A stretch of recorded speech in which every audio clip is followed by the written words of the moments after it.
Lucy Westrina's Diary, 17 September. 4 days and nights of peace. I am getting so strong again that I hardly know myself. It is as if I had passed through some long nightmare and had just awakened to see the beautiful sunshine and feel the fresh air of the morning around me. I have a dim half-remembrance of long, anxious times of waiting and fearing, darkness in which there was not even the pain of hope to make present distress more poignant, and then long spells of oblivion, and the rising back to life as a diver coming up through the great press of water. Since, however, Dr. Van Helsing has been with me, all this bad dreaming seems to have passed away. The noises that used to frighten me out of my wits, the flapping against the windows, the distant voices which seemed so close to me, the harsh sounds that came from I know not where and commanded me to do I know not what, have all ceased. I go to bed now without any fear of sleep. I do not even try to keep awake. I have grown quite fond of the garlic, and a boxful arrives for me every day from Haarlem. Tonight, Dr. Van Helsing is going away, as he has to be for a day in Amsterdam. But I need not be watched. I am well enough to be left alone. Thank God for Mother's sake, and dear Arthur's, and for all our friends who have been so kind. I shall not even feel the change, for last night Dr. Van Helsing slept in his chair a lot of the time. I found him asleep twice when I awoke, but I did not fear to go to sleep again, although the bows or bats or something rapped almost angrily against the window panes.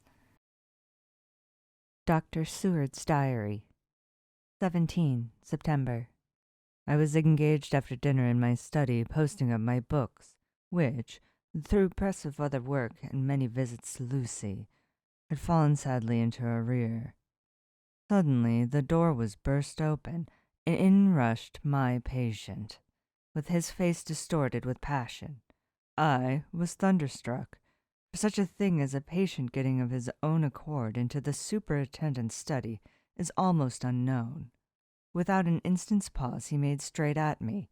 He had a dinner knife in his hand, and, as I saw he was dangerous, I tried to keep the table between us. He was too quick and too strong for me, however, for before I could get my balance, he had struck at me and cut my left wrist rather severely. Before he could strike again, however, I got in my right, and he was sprawling on his back on the floor. My wrist bled freely, and quite a little pool trickled onto the carpet. I saw that my friend was not intent on further effort, and occupied myself binding up my wrist, keeping a wary eye on the prostrate figure all the time. When the attendants rushed in, and we turned our attention to him, his employment positively sickened me. He was lying on his belly on the floor, licking up, like a dog, the blood which had fallen from my wounded wrist. He was easily secured, and, to my surprise, went with the attendants quite placidly, simply repeating over and over again, "The blood is the life. The blood is the life." I cannot afford to lose blood just at present. I have lost too much of late for my physical good, and then the prolonged strain of Lucy's illness and its horrible phases is telling on me. I am overexcited and weary, and I need rest, rest, rest. Happily, Van Helsing has not summoned me, so I need not forego my sleep. Tonight I could not well do without it. Telegram, Van Helsing, Antwerp, to Seward, Carfax. Sent to Carfax, Sussex, as no county given. Delivered late by 22 hours. 17 September. Do not fail to be at Hillingham tonight. If not watching all the time frequently, visit and see that flowers are as placed. Very important. Do not fail. Shall be with you as soon as possible after arrival. Memorandum left by Lucy Westrana. 17 September. Night. I write this and leave it to be seen, so that no one may by any chance get into trouble through me. This is an exact record of what took place tonight. I feel I am dying of weakness and have barely strength to write, but it must be done if I die in the doing. I went to bed as usual, taking care that the flowers were placed as Dr. Van Helsing directed, and soon fell asleep. I was waked by the flapping at the window, which had begun after that sleepwalking on the cliff at Whitby when Mina saved me, and which now I know so well. I was not afraid, but I did wish that Dr. Seward was in the next room, as Dr. Van Helsing said he would be, so that I might have called him. I tried to go to sleep, but could not. Then there came to me the old fear of sleep, and I determined to keep awake. Perversely, sleep would try to come then when I did not want it. So, as I feared to be alone, I opened my door and called out, "Is there anybody there?" There was no answer. I was afraid to wake Mother, so closed my door again. Then, outside, in the shrubbery, I heard a sort of howl, like a dog's, but more fierce and deeper. I went to the window and looked out, but could see nothing except a big bat, which had evidently been buffeting its wings against the window. So I went back to bed again, but determined not to go to sleep. Presently the door opened, and Mother looked in. Seeing by my moving that I was not asleep, came in and sat by me. She said to me even more sweetly and softly than her wont, "I was uneasy about you, darling, and came in to see that you were all right. I feared she might catch cold sitting there, and asked her to come in and sleep with me. So she came into bed and lay down beside me. She did not take off her dressing gown, for she said she would only stay a while, and then go back to her own bed. As she lay there in my arms, and I in hers, the flapping and buffeting came to the window again. She was startled and a little frightened, and cried out, 'What is that?' I tried to pacify her, and at last succeeded, and she lay quiet, but I could hear her poor dear heart still beating terribly. After a while there was the low howl again out in the shrubbery, and shortly after there was a crash at the window, and a lot of broken glass was hurled on the floor. The window blind blew back with the wind that rushed in, and in the aperture of the broken panes there was the head of a great, gaunt, gray wolf. Mother cried out in affright, and struggled up into a sitting posture, and clutched wildly at anything that would help her. Amongst other things, she clutched the wreath of flowers that Dr. Van Helsing insisted my wearing around my neck, and tore it away from me. For a second or two she sat up, pointing at the wolf, and there was a strange and horrible gurgling in her throat, and then she fell over, as if struck with lightning, and her head hit my forehead and made me dizzy for a moment or two. The room and all round seemed to spin round. I kept my eyes fixed on the window, but the wolf drew its head back, and the whole myriad of little specks seemed to come blowing in through the broken window, and wheeling and circling round like the pillar of dust that travelers describe when there is a simoon in the desert. I tried to stir, but there was some spell upon me, and dear mother's poor body, which seemed to grow cold already, for her dear heart had ceased to beat, weighed me down, and I remembered no more for a while. The time did not seem long, but very, very awful, till I recovered consciousness again.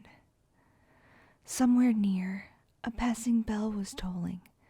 The dogs all round the neighborhood were howling, and in our shrubbery, seemingly just outside, a nightingale was singing. I was dazed and stupid with pain and terror and weakness, but the sound of the nightingale seemed like the voice of my dead mother come back to comfort me.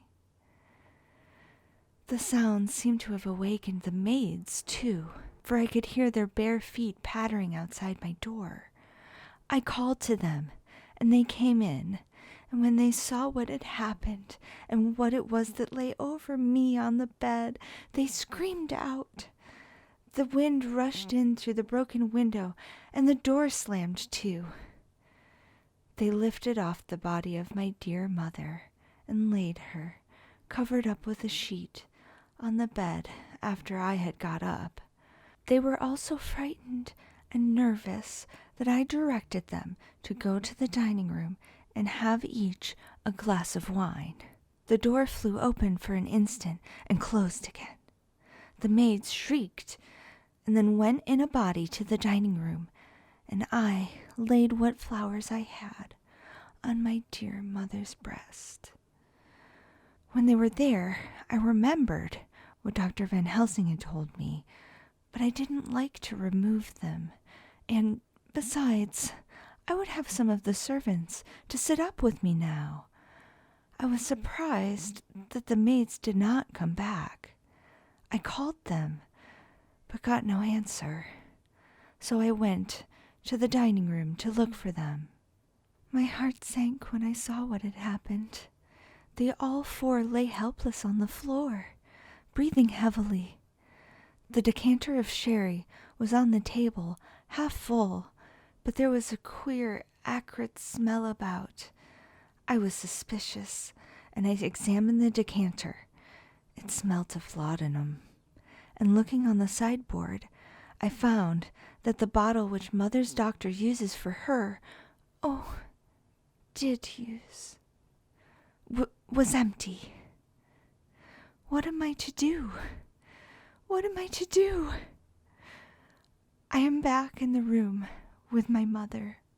I cannot leave her, and I am alone, save for the sleeping servants, whom someone has drugged. Alone with the dead. I dare not go out, for I can hear the low howl of the wolf through the broken window. The air seems full of specks, floating and circling in the draught from the window, and the lights burn blue and dim. What am I to do? God, shield me from harm this night. I shall hide this paper in my breast, where they shall find it when they come to lay me out. My dear mother gone. It is time that I go too. Goodbye, dear Arthur. If I should not survive this night, God keep you dear, and God help me. Letter, Mina Harker to Lucy Westenra, unopened by her. 17 September. My dearest Lucy, it seems an age since I heard from you, or indeed since I wrote. You will pardon me, I know, for all my faults when you have read all my budget of news. Well, I got my husband back all right.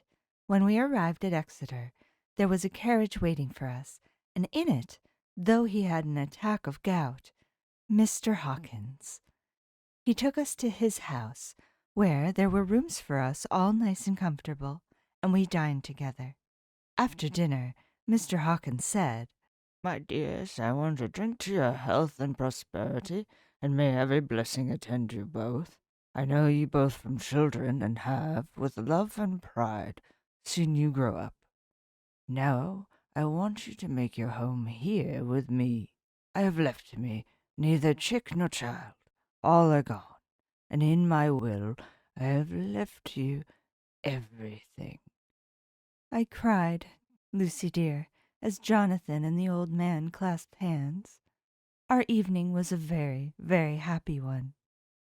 So here we are, installed in this beautiful old house, and from both my bedroom and the drawing room I can see the great elms of the cathedral close, with their great black stems standing out against the old yellow stone of the cathedral, and I can hear the rooks overhead cawing and chattering and gossiping all day, after the manner of rooks and humans. I am busy, I need not tell you, arranging things and housekeeping. Jonathan and Mr. Hawkins are busy all day, for, now that Jonathan is a partner, Mr. Hawkins wants to tell him all about the clients. How is your dear mother getting on? I wish I could run up to town for a day or two to see you, dear, but I dare not go yet, with so much on my shoulders, and Jonathan wants looking after still. He is beginning to put some flesh on his bones again, but he was terribly weakened by the long illness. Even now he sometimes starts out of his sleep in a sudden way and awakes all trembling, until I can coax him back to his usual placidity. However, thank God, these occasions grow less frequent as the days go on, and they will in time pass away altogether, I trust. And now I have told you my news. Let me ask you yours. When are you to be married? And where? And who is to perform the ceremony? And what are you to wear? And is it to be a public or a private wedding? Tell me all about it, dear. Tell me all about everything, for there is nothing which interests you which will not be dear to me. Jonathan asked me to send his respectful duty, but I do not think that is good enough from the junior partner of the important firm, Hawkins and Harker, and so, as you love me, and he loves me, and I love you, with all the moods and tenses of the verb, I send you simply his love instead. Goodbye, my dearest Lucy, and all blessings on you. Yours, Mina Harker.